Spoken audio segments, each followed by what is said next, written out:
breaking news on this story. This is on the Reuters news agency. This is the Revolutionary Guard of Iran saying that it has released those US sailors. This has been broadcast on state TV in Iran. We'll, of course, try and bring you a few more details on that, but it does seem that those sailors have been released. Let me bring in Rana Rahimpour from BBC Persian, who's with us. And I suppose this what we've just heard, this statement on state TV, suggests that Iran doesn't want this to go on too long, does it? Iran definitely doesn't want this to go on because these are very sensitive days for Iran with the Iranian nuclear deal. Will probably come into effect next week. So that's the last thing they need. They don't want any excuse for confrontations and troubles with the West. So this was the deal agreed last year, but it's only about to be implemented. Yes, and they say that the implementation day is most probably next week. And what they don't need is any tension between Iran and the US. And from the very beginning, it seemed that it's not going to be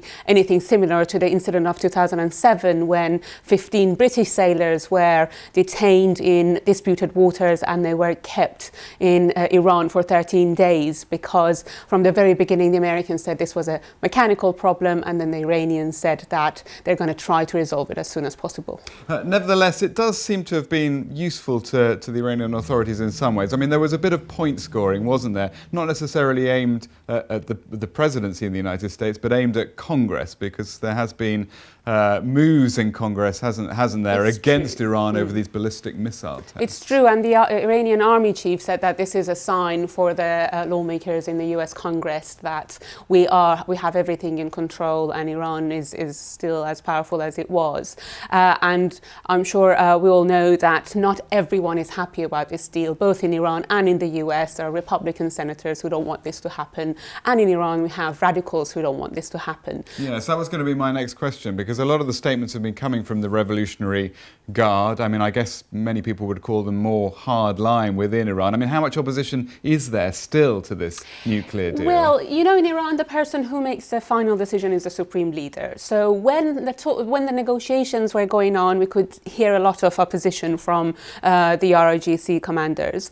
But then at the end of the day, when they realized that the supreme leader is definitely on the side of the government and is on the side of this deal, we heard less and less of objection and opposition from the IRGC.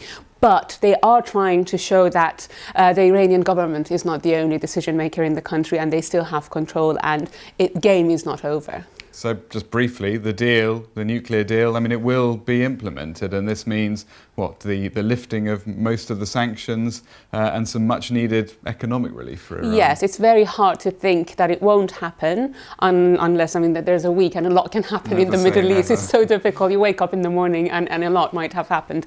But it's very unlikely that it won't happen, and which means that about $1 billion US will be unfrozen of Iranian assets, and that will help. But we have to remember, with the price of oil falling very fast, Iran have to compensate and find other ways to make up for that money. Rana, many thanks for joining us. Rana Rahimpour from BBC Persian.